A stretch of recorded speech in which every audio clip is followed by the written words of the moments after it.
मनीष तिवारी ने एक किताब लिखी।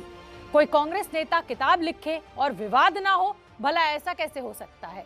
सो मनीष तिवारी ने मुंबई हमले को लेकर अपनी ही सरकार को कटघरे में खड़ा कर दिया।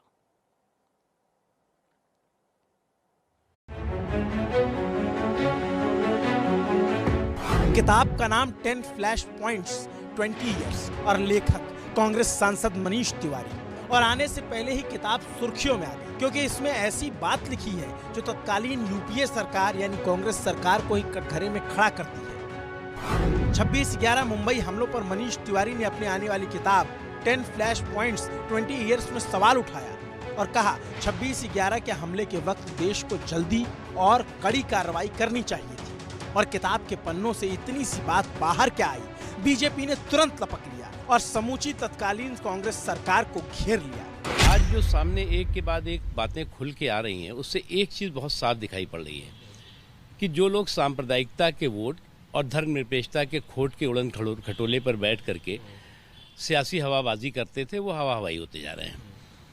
आज उनके सारे जितने भी पॉलिटिकल पाखंड थे, पॉलिटिकल प्रवचन थे, वो सारे एक्सपोज हो रहे हैं और लोग इस बात को खुद उनके अंदर भी समझ रहे हैं और बाहर तो समझ ही रहे थे पहले भी।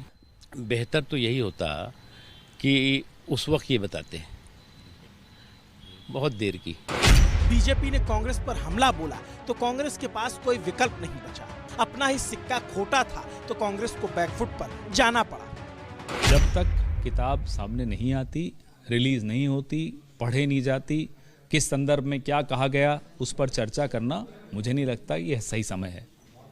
किताब तो सर ट्वीट किया है उन्होंने, और जो पब्लिश्ड पोर्शन है उसी के एक्सेप्ट, हर पोर्शन का, हर एक्सेप्ट का एक संदर्भ होता है जो पिछले पृष्ठों में मिलता है या अगले पृष्ठों में मिलता है।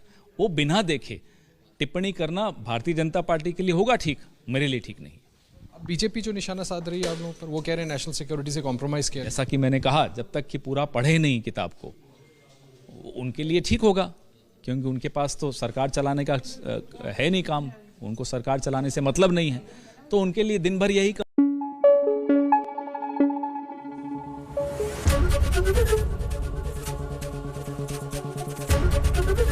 एबीपी न्यूज आपको रखे आगे।